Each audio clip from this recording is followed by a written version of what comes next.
I thought I was going to a simple family dinner. I even wore the earrings my dad gave me, like it might somehow soften things between us. It had been 2 months since he passed, and part of me thought this invitation meant things were finally settling down, that we might talk, maybe even reconnect. I was wrong. The moment I walked into the dining room, I knew something was off. No one smiled, no hugs, no warmth, just silence and the scraping of silverware on plates already half filled. My sister Rebecca was standing at the head of the table like she owned the place, her arms crossed and her face tight.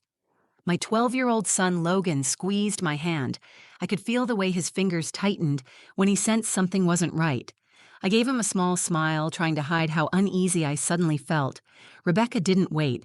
As soon as we sat down, she picked up a piece of folded paper and said, "We've talked, and we took a vote. You're out." At first, I didn't understand what she meant. I laughed because it sounded like a joke. What does that even mean? You're out? Out of what? Out of the family. But her face didn't change. "We think it's better if you don't come around anymore," she said.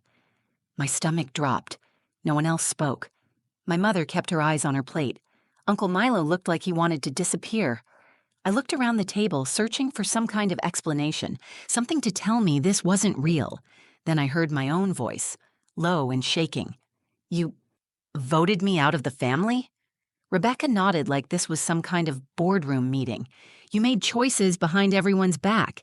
You handled Dad's estate without telling us everything. You cut us out. So we decided collectively that we need to create space." "Create space?" I repeated. My hands were ice cold. I took care of him every day. I sat by his bed when no one else showed up. I did what he asked me to do. "You isolated him," she snapped. "You pushed us away." I turned to my mother. "Mom? Is this what you want too?" She didn't look up. "I don't want conflict." That hurt more than anything. I stood up. "Okay, message received." I grabbed my purse and reached for Logan's hand. Then something happened I didn't expect. Logan let go of my hand, stood up straight, and said, "Wait." His voice wasn't loud, but it cut through the room like a knife. Everyone stopped. Even Rebecca turned her head, surprised. Logan reached into his backpack and pulled out a sealed envelope. He slid it across the table toward my sister and said, "Grandpa gave this to me before he died. He said to only give it to you when everyone was here." The room froze. I didn't even know he had it. My heart was pounding in my ears. Rebecca stared at the envelope like it might explode. My mother finally looked up. Milo shifted in his chair. No one moved. I was about to tell Logan we should go, that it wasn't worth it, that these people had already made up their minds. But he looked at me with this quiet strength I didn't know he had. He nodded at the envelope like it meant everything, and for Frank, my dad, it probably did. No one said a word as I slowly picked it up and broke the seal, and by the time I finished reading what was inside, the entire table had gone dead silent. And one of the very people who turned their back on me, started to cry. I never thought I'd be the kind of person a family votes out. But then again, I never thought my family could look me in the eye and pretend I didn't exist. Not after everything I did for them, especially for my father. His name was Frank. He wasn't perfect, but he was mine. My dad. The kind of man who didn't talk much, but when he did, you listened. He had that kind of weight to his words. He'd tap his coffee mug twice when he wanted a refill. He hummed when he worked in the garage. And when I was 12 and crying over a broken science fair project, he stayed up all night helping me rebuild it from scratch. He got sick last year. Pancreatic cancer. The kind of diagnosis that hits like a freight train and doesn't slow down. Everyone in the family showed up for the first few weeks. Texts, visits, casseroles. But over time, people faded. Schedules got busy. Rebecca had client meetings. Uncle Milo's back started acting up. Mom said hospitals made her nervous. I stayed. I left work early. I helped manage his meds, cleaned him up when he was too weak to move, argued with doctors, tracked every detail of his care. And toward the end, when he couldn't speak anymore, he would just look at me, like he was saying, "I trust you to do this right." And I did. He asked me to take care of everything, his accounts, the house, the will. He didn't want drama. He didn't want fights. "Just make it easy for them," he said, his voice barely a whisper the last time we spoke. So I did exactly what he asked. I followed every instruction he left behind, including transferring the deed to the house, his house, into my name, the one he built with his own hands. He didn't trust the others to keep it in the family. I didn't argue. I just did it. But the moment the paperwork processed, the phone calls started. Rebecca was the first to lose it. "You didn't even tell us," she barked. "You went behind our backs. This affects all of us." I reminded her it was what Dad wanted. She didn't care. She said I was manipulating a dying man, that I had no right. I hadn't heard from her since. Not until the text came 2 months after the funeral. "Dinner at Mom's this Saturday, family only." At first, I didn't want to go. I was tired of fighting, tired of pretending we were still a family when clearly we weren't. But Logan saw the message and got excited. "Maybe they're finally done being mad," he said. "Maybe they miss you." I didn't tell him what I really thought. I just smiled and said, "Maybe." Logan is 12. He's smart, observant, and a little too wise for his age. I think growing up in a house where one parent walked out and the other had to rebuild from scratch will do that to a kid. He was always close with my dad. Used to sit in the garage with him for hours just listening to stories about how the house was built, how to fix an engine, how to be a man without raising your voice. Dad once told me, "That boy's got a backbone made of steel. Don't let the world bend it." So when Logan asked to come with me to dinner, I didn't say no. Saturday came. I wore one of Dad's flannel shirts over my dress like a jacket. It still smelled faintly of sawdust and peppermint gum. Logan wore the button-down Grandpa gave him for his birthday last year. We both tried to pretend this was going to be okay. In the car, he asked, "What if they're still mad?" I kept my eyes on the road and answered, "Then we be kind. And we leave early." I should have trusted my gut. The moment we stepped into that dining room, I knew it wasn't dinner. It was a trial. They'd already made up their minds. I saw it in Rebecca's face. I saw it in the way Mom barely met my eyes. They didn't want to talk. They wanted to cut me out, and they'd already rehearsed how to do it. But they didn't count on Logan, and they didn't know about the letter. The house looked exactly the same from the outside. Fresh white paint, the same wind chimes on the porch. But the energy inside felt completely different. Cold, staged. Like someone had scrubbed the soul out of it and replaced it with tight smiles and polished silverware.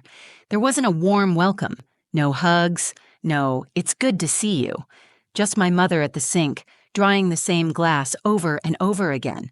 Rebecca stood near the table like she was hosting a board meeting, not a family dinner. Milo gave me a nod and a quiet, "Hey, kid," like he didn't know whether he was allowed to greet me. Logan reached for my hand. I could tell he felt it too. We sat down.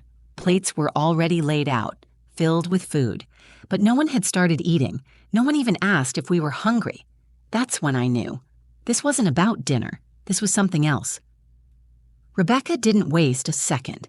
As soon as we settled into our chairs, she picked up a folded piece of paper and cleared her throat. "We've had a family conversation," she said, "and we came to a decision." Her voice was calm, clipped, rehearsed. "We took a vote, and we've decided it's best if you stop coming around." I blinked. For a second, I genuinely didn't know what she meant. "Stop coming around? What? To the house?" I asked. "To family gatherings?" "To everything," she said. "We need space. This family needs to heal, and your presence, it's just making things worse." The words hit like a slap. I looked around the table. Milo wouldn't meet my eyes. My mother was suddenly very interested in rearranging the silverware. No one was speaking up. No one was stopping it. "You're serious," I said. Rebecca nodded. "You've made choices that hurt people, Elena. You handled Dad's affairs in secret. You moved things behind our backs. We didn't even know about the house deed until we saw the documents." I kept my voice as steady as I could. "He asked me to take care of everything. I followed his wishes." "You isolated him," she said. "He wasn't in the right state of mind." "That's not true," I snapped. "He was sick, yes, but he was clear. I didn't do anything without his consent. You weren't there." Rebecca didn't budge. "Exactly. We weren't there, because you shut us out, and now you expect us to just accept that everything went through you." My hands were shaking in my lap. I looked at my mother. "Mom?"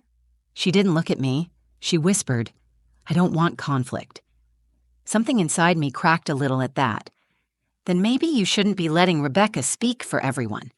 I'm not speaking for everyone, Rebecca said sharply. I'm speaking for the people who've had enough of being excluded. I didn't exclude anyone. You just didn't show up. I could feel the heat rising in my chest, but I didn't want to break down. Not in front of them, not like this. I stood up slowly, picked up my purse. You got what you wanted, I said. You're rid of me. I hope it brings you peace. Logan tugged on my sleeve. I looked down, expecting him to be confused or hurt, but instead he looked steady, calm, focused. Wait, he said, loud enough for the whole table to hear. Everyone turned to look at him. He reached into his backpack and pulled out a sealed white envelope. He walked over to the table, stood at the edge, his head barely reaching above it, and pushed the envelope forward. Grandpa gave this to me, he said, before he died. Rebecca narrowed her eyes. What is that? Logan kept his voice even. He told me not to give it to anyone until we were all together. No one moved. No one said a word. I stared at the envelope. I had no idea what it was. My heart was racing, but Logan looked like he'd been carrying this moment for weeks, like he'd been waiting for the exact right time to speak, and now that it had come, he wasn't going to let it pass. Rebecca stared at the envelope like it might bite her. Is this some game? It's from Grandpa, Logan said. That's all I know, but he said it was important. I looked at my son, and I saw my father in his eyes, that quiet steadiness, that calm kind of strength. And in that moment, I understood something. This wasn't over. Not yet. No one moved. The envelope just sat there on the table, quiet and heavy, like it carried the weight of every unspoken word my father had left behind. I reached for it slowly, my fingers brushing against the smooth paper. My hands weren't steady. I looked at Logan. Where did you get this? I asked him gently. He shrugged in that small, honest way only a child can. Grandpa gave it to me the last time we were alone. He told me not to open it, just to give it to you when the family was all together. I didn't know what to say. None of us did. Even Rebecca had gone quiet, her arms no longer crossed, her face less sure of itself. Uncle Milo leaned forward just enough to glance at the writing on the front of the envelope. That was Frank's handwriting. We all recognized it. Rebecca cleared her throat. We don't even know what that is. This feels like some last-minute ploy to make us feel guilty. Logan looked straight at her. It's not a ploy, it's from Grandpa, and he said it was for all of you. My mom whispered, he gave it to Logan. She looked stunned, like something didn't add up in her version of the story. He said it was for a time when everyone was angry, Logan replied. He said, when it gets bad, they'll need to hear this. I unfolded the paper slowly. The handwriting was a little shaky, but clear. My dad had written this himself. No lawyer, no typed formatting, just his words on lined paper. My throat tightened before I even read the first sentence. I took a breath and read it aloud. If you're reading this, I'm gone. And if you're hearing this together, then things probably went sideways, just like I worried they might. Everyone was still. I want to be clear about a few things. Elena didn't take anything from me. She didn't steal from you. She honored me. She stood by me when no one else did. Not for a week. Not for a holiday. Every single day when I couldn't eat, she fed me. When I couldn't walk, she lifted me. When I was scared to die, she held my hand and told me I wouldn't be alone. I paused, holding back tears. Rebecca was staring at the table. So if you're sitting here mad because the house isn't in your name, or because you didn't get to sign something, then hear me now. That was my choice. I asked Elena to handle my affairs because she was the only one who showed up when it mattered. Rebecca flinched at that line. Milo's jaw clenched.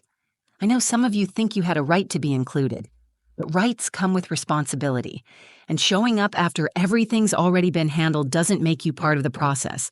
Elena didn't push anyone out. She just didn't stop to beg you to be involved. Rebecca, don't twist this into a power thing. You've always been good at that, but this wasn't about control. It was about trust. I trusted Elena, not because she's better than you, but because she stayed when it was hard. You all scattered. She stayed. I stopped. The room was completely silent. I didn't look at anyone. I just kept reading. I hope this letter makes you uncomfortable. I hope it makes you think, because if you're sitting here trying to exile the one person who carried this family through the worst of it, then you're doing more harm than you know. If you're reading this, I'm asking you to stop. Listen.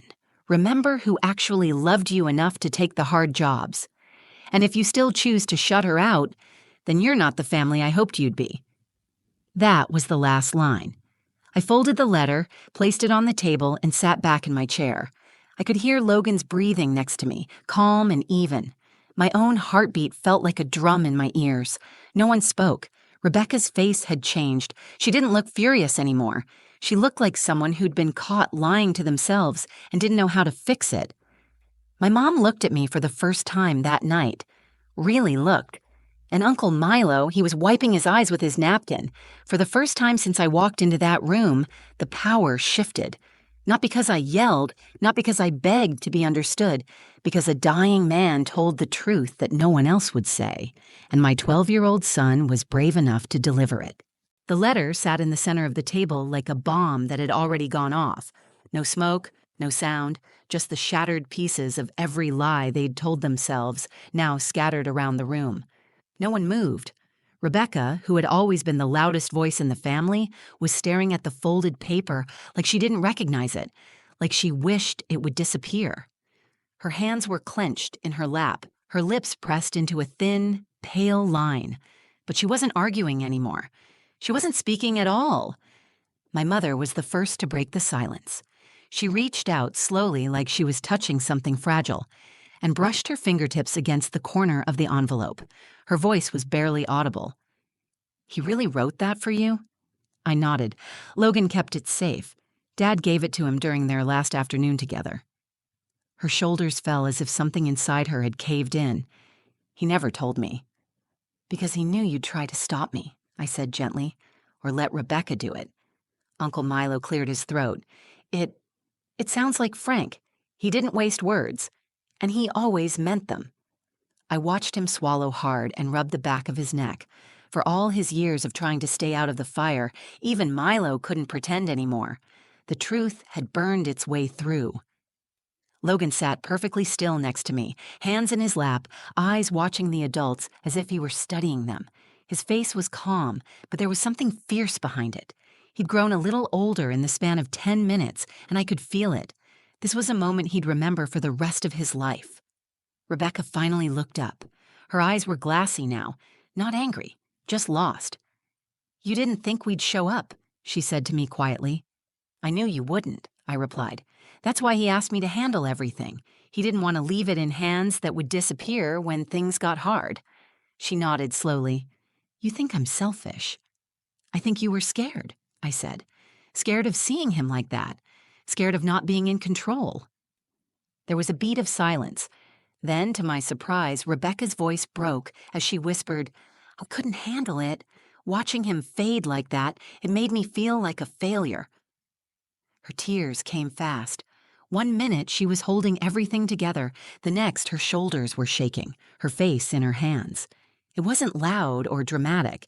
It was quiet, raw, real. For a second, I saw the little sister I used to protect. The girl who cried when she lost her first pet. The one who always needed someone to stand in front of her when the world felt too sharp. I didn't say anything. I just let the moment be.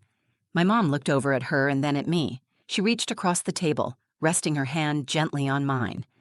"I'm sorry, Elena," she said. Her voice cracked. "I didn't want to choose sides. I thought staying quiet would keep us together." "It didn't," I replied. "It just let Rebecca push me out without having to say anything herself." Logan tugged on my sleeve and whispered, "Can we go now?" I nodded. "Yeah, buddy, we're done here." I stood, slid my chair back slowly. No one stopped me. No one asked me to stay, but no one told me to leave either. Something had shifted, and we all felt it. The power wasn't in the vote. It was in the truth that had finally been spoken, out loud in my father's own words. As I grabbed my bag, I looked at each of them. I didn't come here to fight. I came here because I thought maybe there was something left to fix. If there is, you know where I live?" Rebecca didn't answer, but she didn't look away either. Her eyes followed me as I walked toward the door. And for the first time in years, there was no venom in them, just silence, and something that looked a little like regret. My mother whispered, "Take care of him." "I always do," I said. Logan and I stepped out into the night. The air was cool, crisp. I reached for his hand. He gave it without hesitation. And just like that, the door closed behind us. But the story wasn't over. It was just the first time in a long time that I walked away from them, and didn't feel like I had to defend myself for doing it. The car ride home was quiet. Logan stared out the window, watching the streetlights blur into long ribbons of white. I didn't turn on the radio. I didn't need noise. I needed space to breathe. My hands were still shaking on the wheel. I glanced at Logan in the passenger seat. His face was calm, thoughtful, like he'd just walked out of a courtroom instead of a family dinner. "You okay?" I asked. He nodded. "Are you?" I didn't answer right away. I waited until the next red light, then turned to look at him fully. "You were brave in there," I said. "You shouldn't have had to be. But you were." He didn't smile. He just said, "I didn't like the way they talked to you. It didn't feel fair." It wasn't, I admitted. But it was honest in the end, and sometimes that's more important than fair. He opened the glove box and slid the letter inside, folding it with more care than most adults would have. Then he closed it gently. "Grandpa really loved you," he said. I swallowed the lump in my throat. "He loved you too. That's why he trusted you with that letter. He knew you'd know the right time." We pulled into the driveway. The porch light flickered on automatically, washing the front steps in a warm yellow glow. I parked the car, turned off the engine, and let the silence sit for a second longer.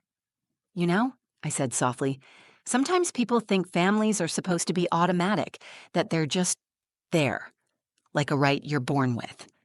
Logan leaned his head against the window. "But family," I continued, "is something you prove. It's built. Day by day, choice by choice. Some people carry the same blood and still don't show up when it counts. Others, like your grandpa, show up every single time, no matter how tired, no matter how scared." He looked at me. "So what happens now?"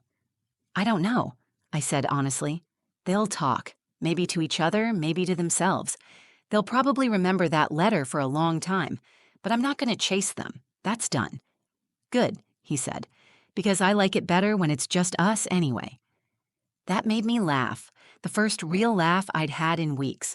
Not because it was funny, but because it was true. Logan wasn't just my son.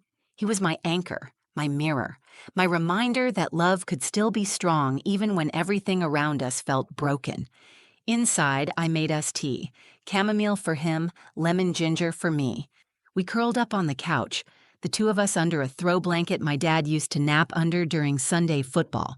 And I thought about how strange grief is, how it pulls people apart and ties others closer together. I thought about my sister, about the way her face crumbled when the truth finally broke through her version of reality. I thought about my mother's trembling hand on mine, and the way Milo had to wipe his eyes when he thought no one was looking. I didn't know if I'd ever hear from them again. I didn't know if they'd ever apologize, or if that letter would be enough to stitch back what had been so deeply torn. But I did know this. I didn't need their approval anymore. I had done right by my father. I had honored his wishes. And I had raised a son who knew how to stand up for truth without needing to shout. Sometimes the most powerful voice in the room is the one no one expects to speak. Sometimes it's the smallest person who reminds everyone what courage really looks like. And sometimes the clearest kind of love, the kind that doesn't shout, doesn't perform, doesn't ask for anything in return, is the one that quietly passes a letter across the table, trusting that the truth will speak for itself. As Logan dozed off next to me, I brushed a hand over his hair, still a little damp from his evening shower. "Thank you, Dad," I whispered to the quiet. And for the first time in a long time, I didn't feel like I was on the outside anymore. I was exactly where I belonged. If this story made you feel something, anger, sadness, hope, anything at all, then it did its job. Because families aren't always perfect. Sometimes they fail you. Sometimes they come back. And sometimes you find your peace without needing them to. If you've ever had to walk away from people you love just to protect your own heart, you're not alone. If this story resonated with you, please take a moment to like the video. It helps more than you know. Drop a comment and tell me what part hit you the hardest. I read every single one. And if you want more real stories like this about love, pain, and healing, hit that subscribe button and join the channel. Because around here, your voice matters, your story matters, and we hold space for both. Thank you for watching. I'll see you in the next one.